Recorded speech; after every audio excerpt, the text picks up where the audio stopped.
Bonjour à tous, bienvenue en direct des entretiens d'Inchaoseta où on échange aujourd'hui sur le sujet du logement pour tous et de la transition écologique.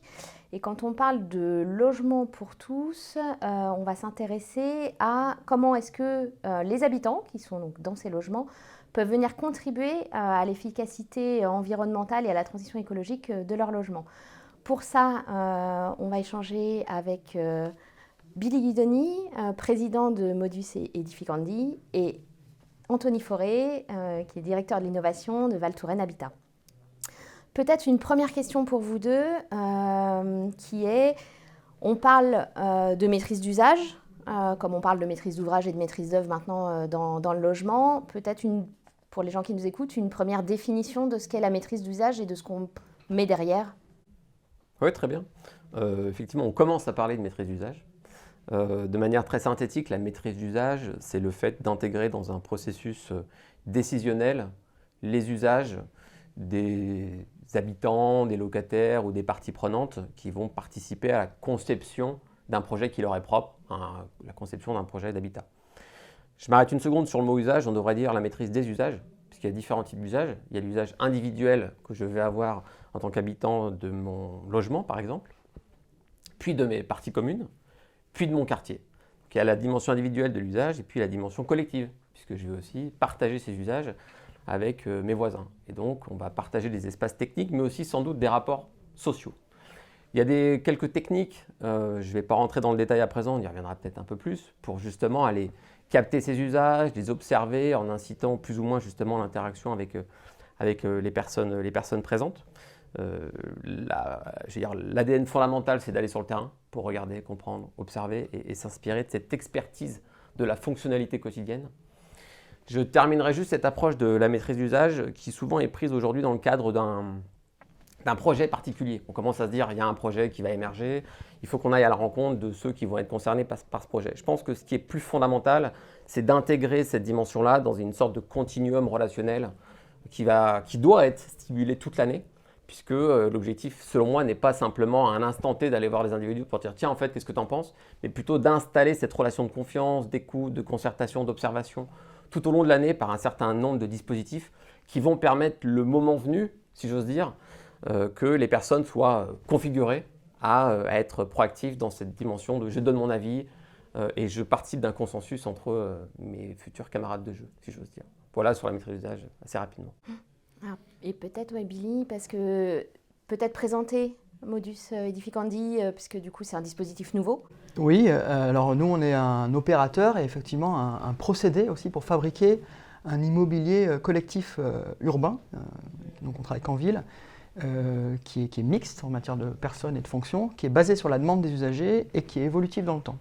Donc quand on parle d'évolutivité, on parle évidemment de durabilité aussi, puisque faire une ville évolutive, c'est faire une ville capable de s'adapter aux besoins des usagers. Et quand on parle de faire selon les besoins des personnes, ça implique évidemment justement la maîtrise d'usage et l'implication de ces mêmes personnes dans la décision et les process qui vont leur permettre de faire selon leurs besoins. Et faire, comme ça a été dit par Anthony, dans des jalons qui sont pas forcément ponctuels. On sort d'un modèle qui est, je pense, un modèle statique, où on s'imaginait qu'on allait poser une question précise à un instant donné, on aurait une réponse, et puis on était parti sur un temps qui est parfois très long, et puis après on reposerait une autre question et on repartirait. L'idée, c'est de rentrer à l'inverse dans un modèle dynamique, puisque la ville passe son temps à évoluer, un immeuble passe son temps à évoluer, à n'importe quelle minute il évolue.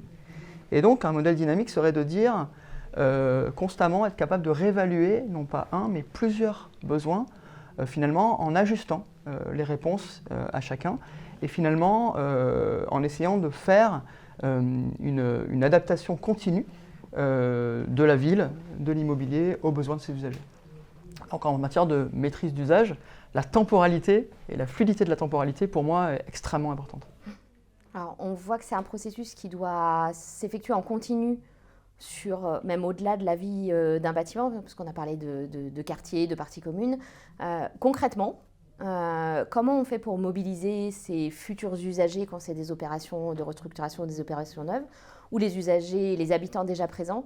Je ne sais pas du coup lequel de vous deux veut démarrer, mais Mais Je t'en prie, voilà, Billy. pour que les gens comprennent aussi quel dispositif se cache derrière ça et comment est-ce qu'on peut mettre en œuvre cette implication des usagers.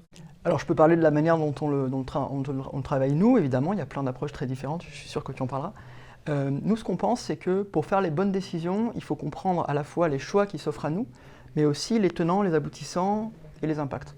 Par exemple, si on dit à des personnes, est-ce que vous voulez faire un choix responsable pour l'environnement, et qu'on ne leur dit pas combien ça coûte, c'est un peu plus compliqué. À l'inverse, si on leur dit, vous allez faire un choix qui va coûter très très cher, et ah oui, au fait, c'est aussi responsable, ils risquent de ne pas y aller.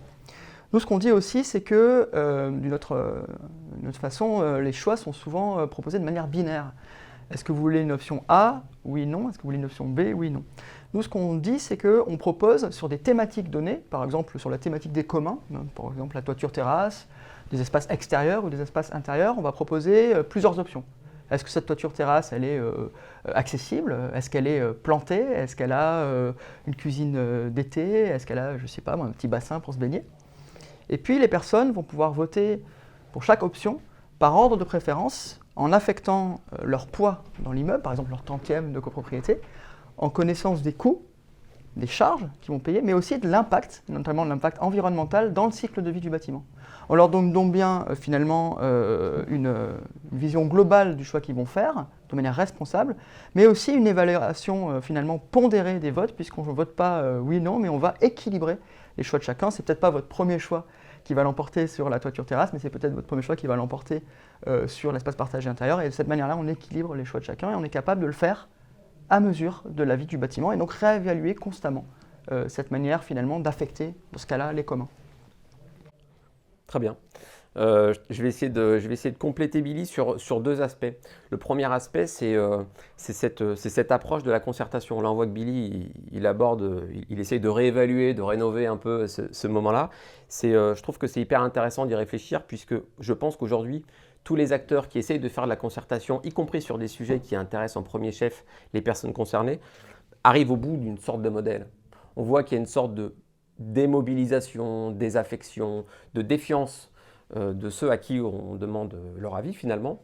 Manque de temps, ça va servir à rien, c'est toujours les mêmes qui prennent la parole par exemple.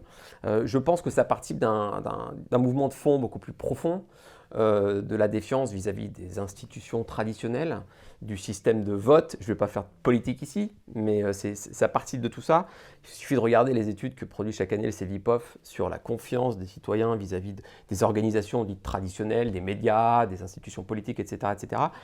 Ce qui est ressorti également, même médiatiquement, de certaines concertations, je mets des guillemets autour, assez fameuses, autour de la Convention pour le climat, ou même le fameux grand débat, etc., où il y a eu beaucoup de désillusions, des personnes qui ont cru que ce qu'elles allaient dire allait être porté.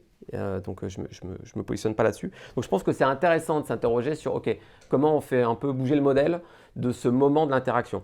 Ça, c'était le premier temps. Et le second, c'est compléter ce qu'a dit Billy, qui a centré sur le momentum d'une certaine manière, en parlant un peu du avant et de l'après de la maîtrise d'usage et de ces mécanismes.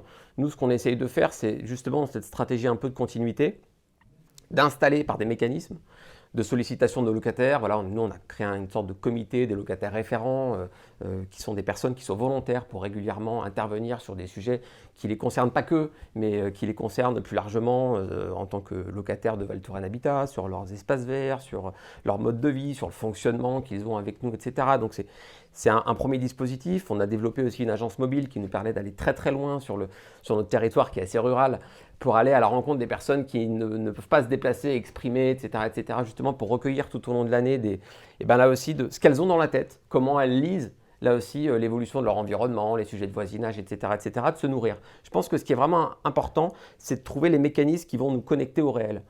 Je prends un exemple qui m'avait vraiment intéressé d'un autre bailleur, un confrère Villogia, qui avait fait un partenariat avec la Sorbonne et quatre étudiantes qui, dans le cadre d'une opération, avaient vécu sur site pendant un mois pour essayer de s'approprier l'usage des locataires, de les rencontrer, de créer ce lien de confiance et derrière, évidemment, en le vivant elles-mêmes, tous les irritants, si j'ose dire, les pain points du quotidien, leur sont venus. Donc je trouve que ça fait partie des mécanismes de se dire, comment je peux essayer d'aller au plus loin pour vivre un petit peu ce que vivent ces experts de l'usage, à savoir les locataires, les habitants. Donc ça, c'est un peu la manière dont en amont et en continuité, on peut essayer de capter ces usages, de les stimuler. Et puis en aval, on se rend compte, notamment en termes de rénovation énergétique, que parfois, on a rénové, on a isolé, on a changé le mix énergétique, on est passé sur des pompes à chaleur ou d'autres systèmes de production d'énergie.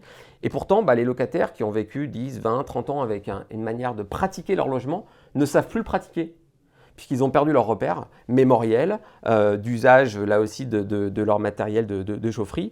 Et donc, c'est aussi notre rôle de dire que la maîtrise d'usage ne s'arrête pas à ce moment-là, mais qu'elle doit se pérenniser, se continuer dans le temps.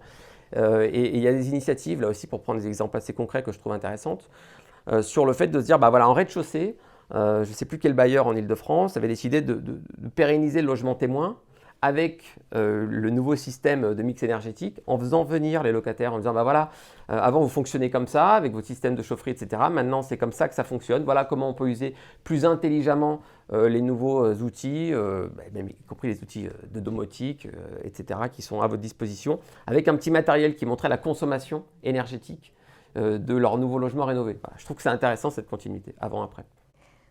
Merci beaucoup à tous les deux. C'est une première approche de la maîtrise d'usage, donc on a une première définition et puis un cadrage et un peu le comment on pourrait y arriver. On n'a pas le temps de développer sur l'ensemble des bénéfices pour les usagers et pour les habitants, mais je pense qu'on aura l'occasion d'y revenir sur un prochain débat ou une prochaine table ronde à InShowCETA. Merci à tous de nous avoir écoutés et merci à vous pour votre intervention. Merci. Merci Audrey.